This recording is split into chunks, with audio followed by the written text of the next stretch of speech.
हिंदी ज्ञान धारा में आप सभी बच्चों का स्वागत है।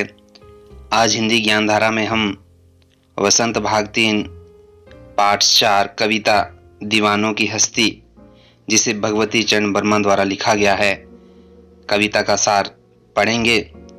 कविता का सार पढ़ने से पहले संक्षिप्त कवि परिचय जान लेते हैं। श्री भगवती चरण वर्मा का जन्म 30 अगस्त 1903 में उन्नाव जनपद के शफीपुर नामक गांव में हुआ था। इन्होंने इलाहाबाद से बीए एलएलबी की उपाधि प्राप्त की। भगवती चरण वर्मा जी आरंभ में कविता लेखन करते थे, परंतु बाद में वे उपन्यासकार के रूप में सुप्रसिद्ध हो गए। इनकी मृत्यु 5 अक्टूबर 1981 में हुई। संक्षिप्त रचना परिचय देखिए।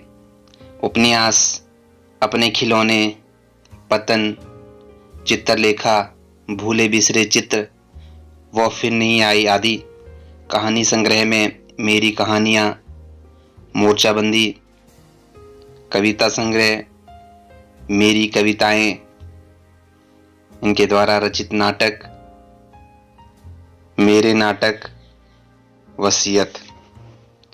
अब बात करते हैं दीवानों की हस्ती कविता परिचय की। इस कविता में भगवती चरण वर्मा ने अपने प्रेम से भरे हृदय को दर्शाया है, क्योंकि कवि का स्वभाव बहुत ही प्रेमपूर्ण है। सभी संसार के व्यक्तियों से वह प्रेम करता है और खुशियां बांटता है। यही सब इस कविता में दर्शाया गया है। वह अपने जीवन को अपने ढंग से जीता है, मस्त मौला है, चारों ओर प्रेम बांटने का संदेश देते हैं। इस कविता के द्वारा कवि एक सीख भी देते हैं कि हमको सबके साथ प्रेम पूर्वक व्यवहार करना चाहिए। वे खुशियों का संचार करते हैं, जहां भी जाते हैं खुशियां बिखेरते हैं और जीवन में असफल हो जाने पर, हार जाने पर भी किसी को दोष नहीं देते।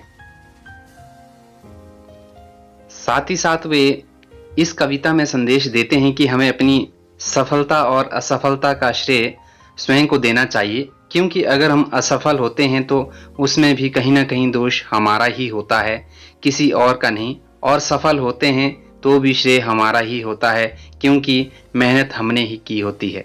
और स्वयं असफल होने पर किसी अन्य को दोषी नहीं मानना चाहिए।